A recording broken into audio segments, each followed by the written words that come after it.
The biggest challenge for me is, in my experience, in my world, risk management too, is about pausing before making a decision and taking extra effort trying to identify and sometimes even quantify how different uncertainties and risks affect the choices, and trying to kind of rebalance the options, the alternatives, to then compare, risk adjusted option A versus risk adjusted option B versus risk adjusted option C.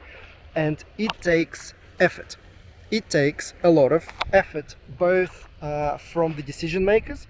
They have to have the courage to delay the decision and not make it on the spot. They have to take the effort to make time for the risk analysis, and then for the risk manager to take time to conduct the risk analysis or create a methodology which allows the decision makers to conduct the risk analysis themselves.